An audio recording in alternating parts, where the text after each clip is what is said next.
Well, my friend, welcome to my I Am Ability channel.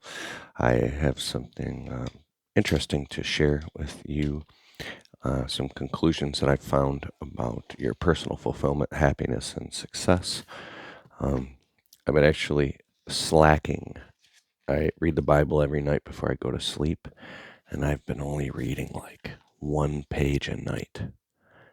And to me, that's the bare minimum. I have not missed a night in like probably 6 months now. But anyways, I won't be reading from the Bible. I might be, but I want to talk about something else for now. So, a friend, I want to talk about actually success in money and fulfillment. A very close friend of mine today had a smart idea about going into business with me together, and I'm probably not going to, but I want to tell you why. Even though it's a good idea and it could work and we'd work great together and we'd do well. We would make money for sure. We already have there's not many people I would go into business with, but there's a few that I would. And if I had to, I would. And they're actually my closest friends. One of them is a tree service business with one of my best friends. Another one is like a videography business. But anyways, I'll get to the point. Here's why I don't. No, I'm hesitant to talk about stuff like this on my bigger YouTube channel that has 153,000 subscribers because if somebody is broke and struggling, which I was my whole life, I know what it feels like, and to hear somebody to say what I'm about to say, I never understood before because when you don't have money, it's like oxygen. It's all you can think about. The very thought or perspective of having all your bills paid and not having to worry about food in the fridge and being able to drive brand new cars and all that. It's like, well, that's a dream come true if you're broke and struggling. What would it feel like to just be financially secure, so to speak? Well, the scary thing is once you get there, sure, it alleviates a ton of stress. And it's actually less painful. Let me repeat, less painful to just do everything that you have to do to make sure that you're financially secure, which is a really horrible word. I'll tell you why in a second, than to struggle and suffer. Being broke is the most expensive, not only financially, but emotionally suffering thing, if you can help it, that I've ever dealt with. Being broke is one of the most painful things I've ever dealt with in my life because it's so stressful and expensive. um, so, but anyways, you learn those lessons and you basically will run. It's like you're dangled over a fire and you're burning, and you will literally run for your life to make sure you don't fall into that fire. You will run for your life, for 100 years. It doesn't matter how long, because the pain of being in that boiling hot lava is so painful. You, it's just much easier to run for your life. That's the way I look at it. Some people might be laughing right now. So, anyways, I promised myself that if I ever figured out how to make the money, I would first work on my health. The most important thing is me, right? Of course, giving your life to God. But I'm saying is I would actually get more than 3 hours of sleep a night. I would make sure that I get a nice comfy mattress and not sleep on this. I won't get too deep into this 20-year-old hand-me-down piss-stained mattress that came from the garbage or from somebody else. I would buy a nice expensive mattress, which we did. Just on and on. So I make sure we eat healthy and take lots of vitamins and drink clean water and get better sleep. I got an old dog who threw up over 25 times today alone, so we don't get much sleep. But anyways, I'll get to the point. The reason I didn't go into business say I would go into business with my friend is because mm, mm, mm, mm, the short-term perspective of we can make an extra X amount, tens of thousands of dollars per year. I'm so far past all of that in my life. Making an extra now, this I don't want to. When I say this, I don't want to step on anybody's toes. Just hear me out. An extra 20, 30, 40, 50, $60,000 a year to me is not going to change my life. It's just going to stress me out because I'll have to go do something. And you're going to be like, you're crazy. Just listen to me. I'll have to go do something that I don't really want to do that doesn't have anything to do with my life's purpose. I could have just started the video here. That doesn't have anything to do with the calling on my life or my life's purpose. It's just me running around chasing money. Why? So I can get more money, so I can put it in the bank, so I can go buy a bigger house that I really don't need. So I'm trapped paying a mortgage payment that I shouldn't be paying for. So now I'm trapped depending on that more money. Just hear me out. I'm smart. I know what I'm talking about. Listen. So I can make more money, so then I can go buy a fancier car or buy more stupid stuff that has nothing to do with the purpose of my life. I know what I'm talking about. I was once walking down the street with a group of guys at a convention who were all bragging about how much money they make. And they had a couple beers, right? And we were all walking down the street. I think there was 5 or 6 of us. And I said, I know they were all a little tipsy, so and they were bragging about how much money they made. I was impressed. I was like also feeling a little bit, man, these guys are younger than me. They got it figured out, right? Um, because I was in my 30s and these guys were in their 20s and they were young hustlers, bro. Anyways, I asked them all. I said, since we're on the subject of money, keep it all between us. How much money do each of you guys got in the bank right now? And they went around and they all said how much money they had in the bank. And I took note and I stayed very quiet. I had more money in the bank than all of them combined. I don't say any of this to brag at all because I'm a systematic saver. The only reason I told you that is so you would listen a little closer to what I'm saying right now. It's not impressive at all. But what I'm saying is, I promised myself when I got enough money to get stable that I would get really serious about my purpose. And there are still times when I have to chase money. I still run a landscaping business. And I'm telling you, part of my purpose is to be a millionaire, right? Because then you can help a lot of people when you make a lot of money. And I'm on my way to being a millionaire. But what I'm saying is that if you start a business or you do something to make money and you're consciously aware that it's just a structure that you're not emotionally attached to. Of course, you have to care, but it just flows cash. It creates a product or a service and it creates cash flow and it's organized and systematized. And that's the point of it. But if you do this thing out of neediness because you just need to make money, that has a very serious purpose if that's what you need it for. But when you get past that, I want something that I can systematize that's also tied into my passion and what I'm good at and what I love, that I can scale into tens of millions of dollars of recurring revenue that is a offer or has a series of offers that crush over and over and over and over and over and over and over and over and over and over and over and over and take off and fly and just pump out, millions of dollars a year. So when I look at a business now, I first thing I'm looking at is so how can we scale this? What are the profit margins? Who can we put in place to make it run without us? Because you only have control over 24 hours in a day. And saying yes to more stuff because you need more money is like trying to put more cookies in your mouth and you can't fit anymore. You can't fit anymore. You can only work so many hours in a day. And so you have to be very careful who you talk to and who you take advice from. Every single person I've met that I've asked advice to who's doing better than me has all just told me kind of what they did to make a bunch of money, and they given me advice.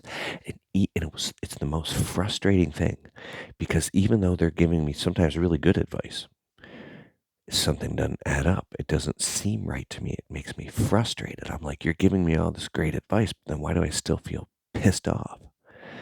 It's because they're telling me the best of their knowledge. I mean, I'm pretty much the brokest friend I have. All of my friends are multi-millionaires, and some of them multi-decamillionaires and multi-hundred millionaires. Like, I'm very fortunate to have a bunch of rich friends. It's a blessing. But when I listen to their advice, it doesn't apply to my life's purpose and what's mandated for me. You can use some of the stuff. So here's my point. There are a select few people who have gifts and talents and callings that uh, um, allow them to become extremely rich or wealthy. And there are some people that have gifts and callings and talents that just allow them to serve people at a high level and they never get rich, but maybe they're just storing treasure up in heaven. And but if you're doing something that you hate for money and then you're going and getting a bigger house. No, no, no, listen, let me go back. If you're doing something that you hate for money because you don't have any other options, then you got to learn to love that thing and become the best at that thing and make a bunch of money doing that thing. So therefore you can have a nice roof over your head and a warm house in the winter and the bills paid and take care of your family. And if that's what you have to do until you die, then you have to do that. I met a man once who, I knew this old elderly gentleman who he worked for like 32 years in some type of shop. And I was like, how did you do that? 32 years in a shop? He goes, I had a family to feed, period. And I was like, but how did you do it? He goes, I had a family to feed, period. I was like, oh. So a man who comes home from work on an assembly line and he's got a good job and he has health insurance and takes care of his family and there's Christmas presents under the tree and he comes home even if it's at like 6:30 p.m. and it's a traditional marriage. Let's say his wife is home and daddy's home and the kids run up to him and he hugs his children and he sits at the dinner table. He washes up and the wife made dinner. It's meatloaf and mashed potatoes and carrots and peas. I don't know. And they sit down and he would just wash his face and hands and he's in his work clothes and he's sitting with his family present and he loves his family. And they're glad that dad's home and he has the weekends off and he barbecues with his family and they go on trips and they go to the park and they throw a football in the backyard and they have movie night and eat popcorn. That can be a beautiful, beautiful, rich life. And they're just lower middle class. um, but they save, right? These people can be wealthier than people that make $100 million. Absolutely, because they have true wealth. If they have health, if they have God first, and they have health, and they have family, togetherness, and love, absolutely. So there's a lot of value in that. Um, but we live in the future now. There's so many ways to make money, but we have the the privilege, if you can see it, to be able to do something that you actually like doing. So, anyways, back to my whole point here. I'm doing my shop tour series right now, traveling around the country interviewing entrepreneurs. We've already got 8 episodes filmed. It's amazing. Like, I just interviewed my friend, Coach Carroll, and he said something that was straight fire. My mouth dropped when he said it. And I asked him, like, what is one of your goals in your business? And I'll just tell you right now.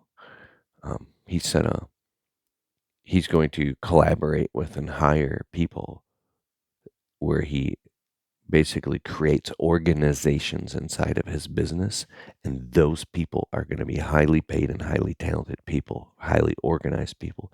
They become like the CMO, the CFO, the CEO, and they go and they scale the entire pillar of the organization and do they grow the organization. And the life and death of the pillar of that organization will live and die solely by them and their efforts. Do you understand what this means, or have you tuned out and left? You cannot run a big business by yourself. I have a media agency that I have 19 virtual assistants, but I have a core team of 11 virtual assistants. I could not do a fraction of what I do without them. Well, I know how to do it all, and I could do it all uh, individually greatly, but crappily because I only have so much time. You need people. And I have a landscaping business. And so what I'm saying is that you cannot scale a business and make more money unless you have profit margins. So you basically have to reverse engineer the entire business. And this opens up a can of worms because when you say, okay, so how much money do I need to charge per man hour in order to take home, I don't know, let's just say $150,000 a year net profit. I will also want within that profit, I have to pay my life insurance, home insurance, health insurance, fire insurance. I got to contribute to my Roth IRA. I also have to have employees that I pay a living wage to and give them health insurance, right? And so they can afford to live and pay their bills. And if you look at what you do, this is kind of funny to talk about. Okay, how much money do we need to scale it to the point to where we can offer that? And what's the man hour rate? What is the marketing, administration, production, sales, the different pillars of the business? You have your market, your marketing, your people, and your systems, right? You probably have to scale the business into, let's say, multiple millions of dollars to even get to the point where you can even pay yourself and your employees a living wage. If it's a low profit, low barrier to entry, cutthroat service business, you could be like, no, that's insane. I'm talking a fully above board legitimized business. I've crunched the math. If I'm 41 and I want to retire at 62, that means I have 20 years. If I die at 92, that's 30 years of not working. Of course, you would invest your money into cash flow producing passive and residual income a portfolio of assets, but you need the money to invest. I crunched the math at the 20% rule, which means if you do 100 grand, you keep 20,000 in a fully legitimized above board business that's also reinvesting back into the business. You might make more in a service business. You might make 33%, but let's just say if the business grows to $1 million and you keep 20% pure net, right? Taxable income. Um, that's after all expenses and uh, uh, uh, uh, all your administrative team, your human resources, the overhead, your office, your building, your staff, your leases, your workers' comp, your insurance, your legal team, all that. Okay. I'll tell you what the math is. You know how much money to take home $150,000 a year from now until I'm dead.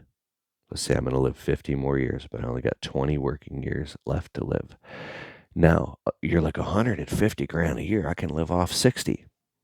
You have to also calculate the bell curve of inflation from now until 2025, 35, 45, 55, 65, 2085. What's the medium point between, well, I don't know who can live off 60, but let's say you can live 60 to 150 grand. What's the median point? That's about 90, 100 grand, right?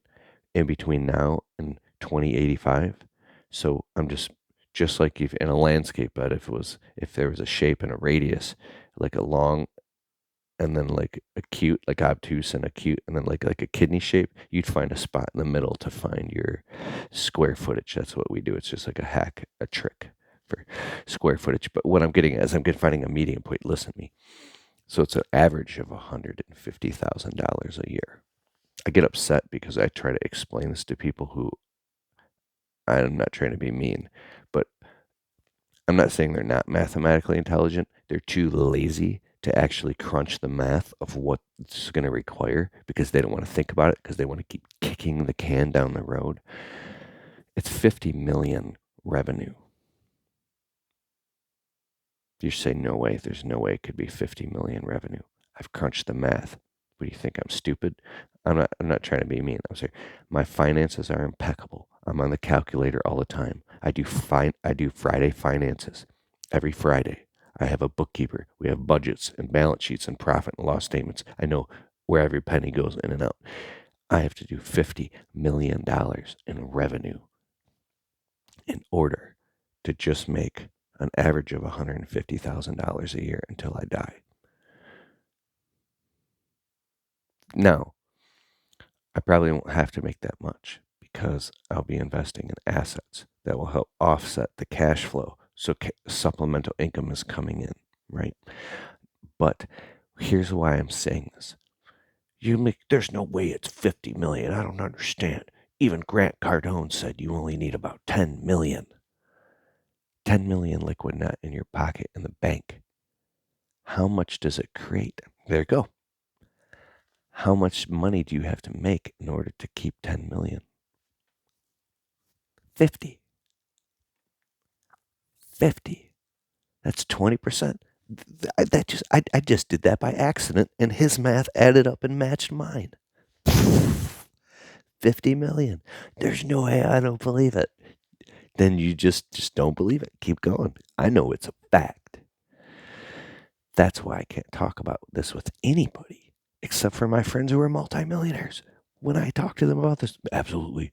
Actually, I haven't talked about this, but I'm going to be bringing it up to them shortly. But anybody, so I come from extremely poor, like not extremely poor. I'm sorry, we live in America, but I've lived in 31 homes. I've lived in basements, 2 homeless shelters for battered and abused women. My mother died of a crack heroin overdose. We had food stamps. We slept in my mother's car. I was homeless a couple times, and one time I slept in my car for 4 months. And then I went and, like, I know what it's like to freaking be poor. Okay, I know what it's like to eat a can of corn for dinner, right? And then to eat literally ramen noodles for dinner and eat a can of green beans mixed with a can of corn for dinner. I know what it's like to have no freaking food and to drink just water. We ate powdered eggs with powdered pancakes with tap water, cornflakes for 3 months when I was a kid. That's all we ate and drank was tap water with cornflakes, powdered eggs, powdered milk, and basically that's all we ate and drank for 3 months. And so, when the reason I said that is because when you talk to people who are scarcity minded and are poor and don't want to face the brutal, terrifying reality, it's easier to stick your head in the sand and just keep kicking the can down the road. Here's why. Here's why. Here's why. Because when you wake up to the facts and face them, they're so brutally terrifying. And it's such an overwhelming mountain of what you have to do and learn and who you have to become and what you have to face to even make it in this world. It feels impossible. It's just totally discouraging. And the reason I say that is because I am extremely brave and courageous, but I'm also discouraged. That's why I need the Lord Jesus Christ, Father God in heaven here right now, the protection of the Holy Spirit, because at least 3 nights a week, I lay in bed next to my wife in the middle of the night. I wake up and I lay there for over an hour quietly. You would think I was sleeping, mulling over my life, my options, my businesses, saving money. How can I do without sacrificing any morals or integrity whatsoever at all? Doesn't matter. You have to be the best human being that you could possibly do right by others, treat your neighbor as you want to be treated. But what I'm saying is, I'm constantly mulling over the numbers. And like, you ever see those memes on Instagram and Facebook? Like, she's sleeping, like, and he's thinking about all these, like I'm going metaphorically, um, it's a frustration and an ambition that is so strong it causes suffering. And I'm repeatedly just giving it all to the Lord because my ambition for success, to be able to take care of my family and protect them, is so strong that it is, I'm frickin' focused and I'm working like a mad dog. I'm taking calculated risks. I'm paying for advice. I'm gobbling books. I'm reading my book number 481 right now. So I've read 479 books. I've just started 2 new books. I've read 479 books. I've dropped 5 grand to be in a mastermind. Um, I've spent $13,000 on a coach. I need to find out how to spend $30,000 on a coach. I need and I want success so bad. Um, and whenever I talk to people that don't speak this language, that are broke and poor, they just tell me to quit working so hard, just give up, or just go get a job, or or maybe you should go do this thing that I have no experience at, but you should, maybe that'll make you money. Like people are just trying to help, right? But it's like, I learned you just need to keep your mouth shut and only speak certain things to people who have the perspective, who freaking make millions of dollars. Because I have people in my life, if I even speak like this to, they get really freaking triggered and they're like you should feel totally guilty and ashamed of yourself for wanting to be a millionaire. Like I can't even believe it. Like, oh my God, you're gonna go to hell for even thinking that way. You should just be humble and be poor and like I feel so completely misunderstood by people, especially some of the people that love me the most, that I can't even communicate with them. So I have to just be the smiley kind of like fake person who just has very shallow conversations with people that I love. Um, that because feel so highly misunderstood by them, and I've actually resided to the fact that that's okay. That's okay. They don't have to understand me. They don't have to understand why I have so much ambition and I want to freaking be a public speaker and I want to help people all over the world and why I want to make a bajillion videos that help prevent suicides and save people's lives. And I have so much ambition. And they don't have to understand that because all people really care about is how you treat them and how you make them feel when you're around them and how you respect them and listen to them. Oh, that felt really good to get all that out. Now I can read my Bible. But I did an interview, three of them, four of them. Interviews with my friend Dan Plata, the home service CFO. Bro, he'll blow your mind, bro. If you go on YouTube and type in Dan Plata and Keith Kalfas 12 steps to scaling your business, it'll blow your mind, bro. He basically talks about when you get to the point in your business when you're doing about $1 million, you think you would be rich by that point. That's when you start making even less money than when you made 500,000 or 750. You start making less money. Look, what do you mean? He made this joke like to his wife. He's like, honey, we're making 100 grand a year. She's like, oh wow. He goes, yeah, it's all going away.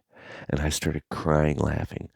He's like, what do you mean it's going away? We're sacrificing all the, most people that have million and multi-million dollar businesses behind closed doors, they're walking on eggshells and pins and needles. Their marriages are in shambles. They're breaking down crying in front of therapists if they have a chance to, because they're they're living on a shoestring, stressed out of their minds, dealing with like 30 frickin' employees who aren't showing up to work and customers that are upset, and they've like sold their souls. It is really, really, really, really, really hard. But publicly, the trucks are clean and everything looks nice and they're smiling and they're putting on a big show, because if they let people know that it's a dumpster fire going on inside of the business and they're putting out fires, um, people wouldn't trust. You have to put on this public persona that everything's okay. but it's a frickin' dumpster fire if you ain't got no peace in your home. But there are people where everything is chiming along smoothly and peacefully because they're organized and prioritized and they're highly successful.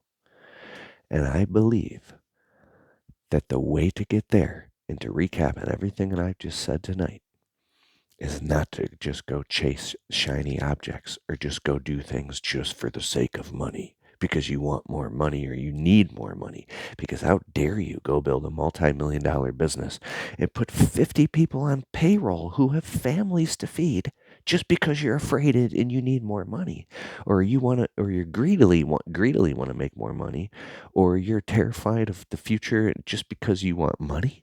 You have people whose livelihoods are depending on you. What if you wake up and have a midlife crisis? You're like, I never even wanted to do this business. I feel trapped.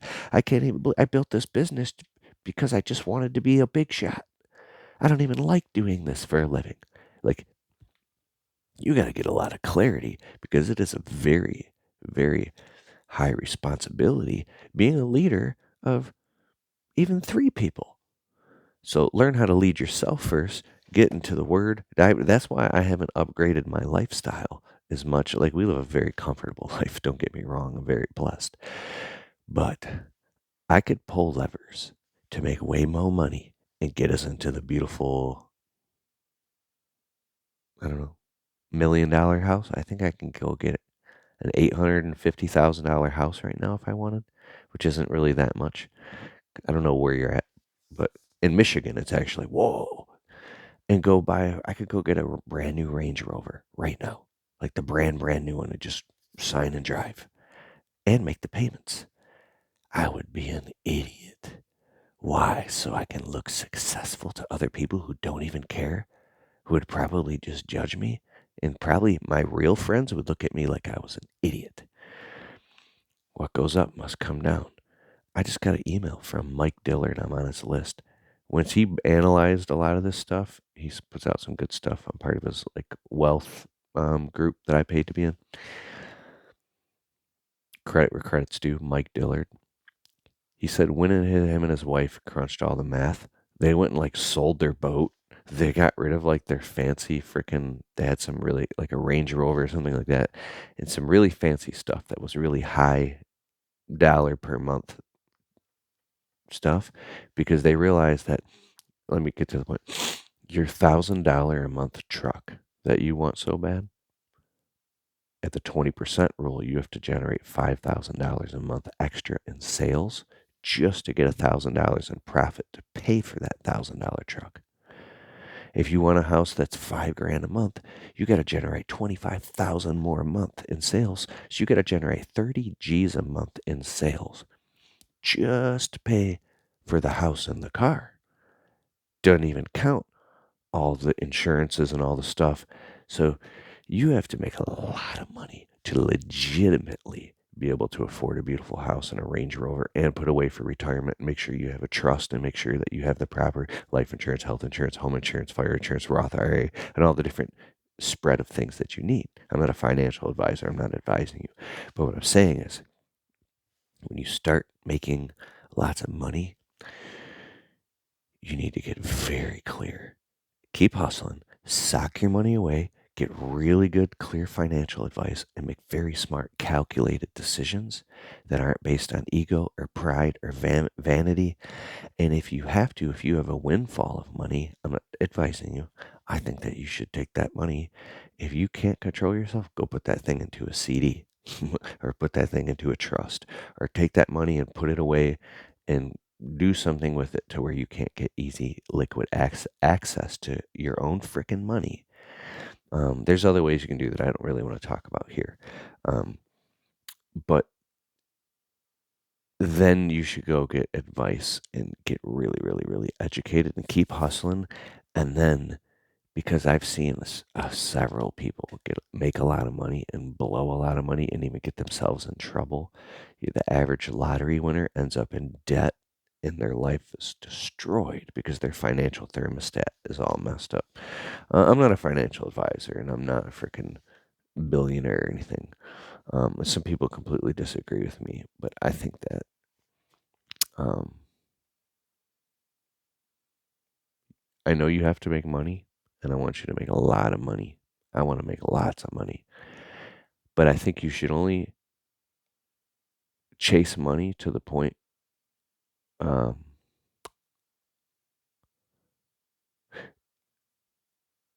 it's to the point where it's not getting dangerous as far as, like I said, now you're building a business that's putting other people's livelihood at risk just because you want to make a whole bunch of money, unless you're hyper clear about why you're doing it and you're conscious and you plan on sustaining it and putting the people in place that are hyper responsible and care, and your heart is connected and you're conscious. Um, kind of obsessed with these topics, man. I love to learn too. Later, my friend, if you like this type of video, let me know, and we will resume. I should turn this into a podcast on my podcast, the Untrapped podcast on Apple and Spotify. We just crossed 900,000 downloads.